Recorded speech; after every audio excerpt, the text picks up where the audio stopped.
Before we start today's episode, a quick disclaimer that we have some really fun improvements happening again here at Edge in our new annex. So if you hear some clanking or clamoring or beeping or barking because you know the pugs have something to say about it, that is why. So the upside is you all can come on in and see what we're doing. Hello, everyone. Welcome back to episode 129 of Coach Quip. I'm Coach Robyn. I'm Coach Chris. And today we're talking about healthy rewards. What is a healthy reward? This is a good question. So I think when a lot of people are doing challenges or fitness-based things, that we have a tendency to want to celebrate, say like finishing a race, right? Yep. Celebrate our accomplishments with either food or drinks. Yep. And not that food and drinks are necessarily unhealthy, but if people have, say, a body composition goal or a weight loss goal or something like that, you know, going to cake and cookies might not be in line with their bigger goals. Yeah.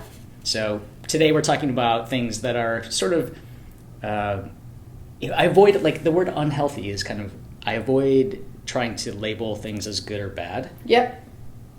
But we have some better options for you here. We're just getting you to think outside the box. I think it's the default, right? Right. You know, I survived X, I'm going to have a triple, stacked hamburger. And again, that's not necessarily bad, but it shouldn't be our only option for celebrating milestones and kind of reaping that reward. We are all donkeys with a carrot. It works for vegans too, yeah? Yeah. So humans we are, and we do very, very well when you dangle things in front of us. And there are things that you can dangle in front of you as rewards that I would argue are even more rewarding and more helpful than food and drink. Yeah, and to be clear, we're not anti-alcohol in total, but I have heard more people around our space saying that they are trying to go without drinks or drink less this year. And I thought that's been a really cool shift around Edge, and that's why this topic is relevant right now. Totally agree. All right, so today we've got 6 ways, count them 6, to celebrate our achievements without reaching for a drink or a big giant burger. Now I want a burger. Dang it. It's working against me. Well, see, I think this is how it works, right? Like once we get an idea in our mind, we can motivate ourselves to, say, finish this episode so Robyn can have a triple cheeseburger. But I would do a single. Single? Yeah. Okay. I made it too fancy. But there are other things that we can be thinking about along the process of our road to accomplishing any sort of thing that might motivate us in a different way. So the first one that we have is a spa day. Yeah. And so I know that this has come up in past episodes about taking like a bubble bath instead of having a drink. But having some sort of massage, a facial, hot tubs, cold tubs, probably not cold tubs if you're going that relaxing route, but maybe there are some people, and we love you. Saunas, steam rooms, all of those sort of things, or even like I'll be going to the Korean spa this weekend, and I'm very much looking forward to it. So those are the types of things that can be a reward to you. That's nourishing, it's healthy, it's relaxing. It has tons of other benefits like reducing stress and promoting overall wellness, and it's something that you can look forward to as you are training, which, in this one, if you're running, if you're lifting heavy weights, having that massage, having something that's like nourishing for your body is going to be awesome. That's like an extra bonus. This is why we do a fair amount of self-care Sunday posts. A lot of training programs will be Monday through Saturday, and then Sunday is something lighter. And it pairs really well with having the reward at the end of the week being something like, maybe something like yoga, or it's coming in and using the hot tubs, or it's using boots. Just layering up that self-care on that Sunday. It doesn't have to be on Sunday, but spa day Sunday sounds nice. Are you going to the Korean spa on Sunday? I am. Exactly. Yeah, it sounds great. This is what I'm talking about. and you've mentioned like using your face mask as a reward before. Yeah. And so these can be things that are big picture, like when I accomplish my race, I'm going to have a spa day. Or it can be something like when I turn my boxes green this week, I can do my face mask, or however you do I set mine really low. If I run on Friday, I get my face mask Friday. Yeah. The second one I really appreciate, which is fitness gear, right? So it is really comes down to how good is your gear. Not like how does it look. I mean, that's cool too, but like how well does it work? So if you hit your milestone, upgrade your gear as part of that process, right?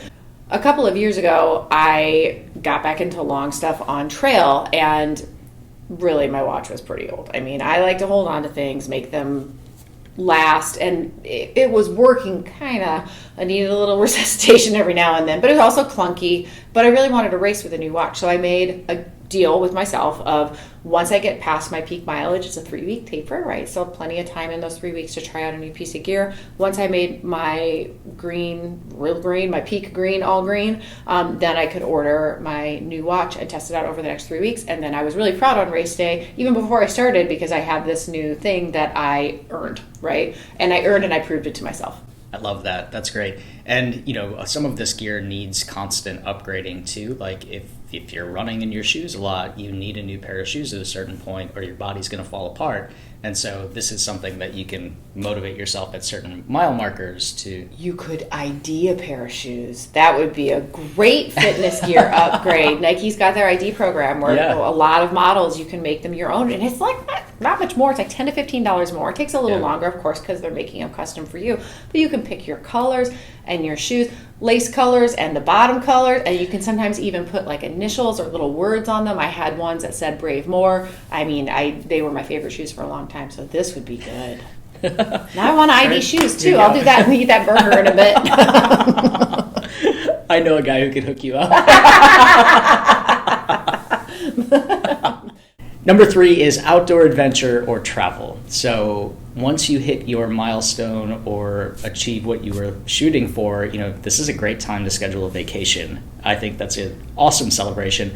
But if going somewhere distant isn't part of your plans or finances right now, finding just a place where you can go and get your nature fix. Yep. So it's a good change of pace. A lot of us in Chicago are training on our roads here or the lakefront path or our gyms, and don't have the opportunity to get out in nature and walk around and just like have a different change of pace. So getting out to a nature conservatory or the trails at Palos or any other change of pace scenery is a great reward for something like this. Personally, I love camping, hiking. No. These are...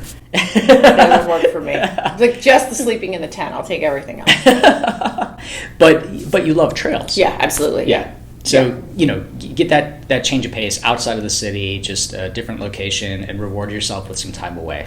I love this nature as the reward, right? That's smart. As a coach, I would probably put this as a to-do maybe on a recovery week. So let's say that they've hit to celebrate like a 3-week build, putting this on as, a Saturday or Sunday activity for recovery week to really kind of recap it. And then you're getting all those great mental benefits too when you're already rebuilding. Number 4, clothes. So this is non-athletic wear, right? Which, it does happen. We do wear non-athletic clothes, and they definitely matter, right? Because they make us feel even more different than when we're kind of geared up. But I feel like we have a similar story on this one. Yeah, when I was training for an Ironman race, I was also sort of starting up my public speaking and needed a nice suit. And I made a deal with myself that when I finished my training block, that when I did that race, I would get a custom suit.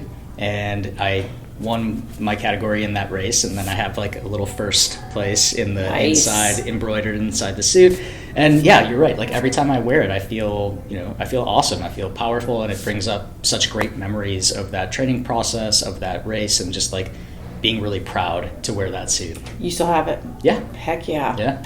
Mine, I did not win my category, but for our first Ironman, we did it in Arizona, and our big thought was, let's do this and get cowboy boots, because there are, not that, if you know me, I hate country music, but I do like country western wear, and I do like country western things like horseback riding, right? And so it's, comfortable and trendy, and Brian's family definitely has occasion to be able to wear cowboy boots, and we've always said we kind of wanted our own and get fitted for them, so that's what we did. And I vividly remember coming down the finishing chute and screaming cowboy boots. And now it's sort of similar to me. I don't wear mine probably as much as you wear your suit, but for a while I wore them like every day on Friday, like even to work. I used to be able to put an outfit together, I promise. But it was like a sense of pride. And now I see them. I mean, I don't have them stored like anywhere special, like, high up in my closet. But every time we kind of open, we see them. We're like, oh, yes, there they are. I love that. A Cowboy Boot Friday. I used to do Bow Tie Friday. Oh, we could bring all of this back. I think, yeah. What if we just wore real clothes inside of Edge instead of spandex and elastic one day? We should have a real clothes day. Real clothes day. I think that's great, and I think that those cowboy boots will look great as I'm playing Beyonce's new album for you. Stop! I am not. I love you, Queen Bee. Next up is healthy cooking class. So this is a little bit of an oddball one, I know, but here's my thinking on this one. If you go out to eat to celebrate with a big meal, that's one time of celebration, Truth. Right? It's over and done.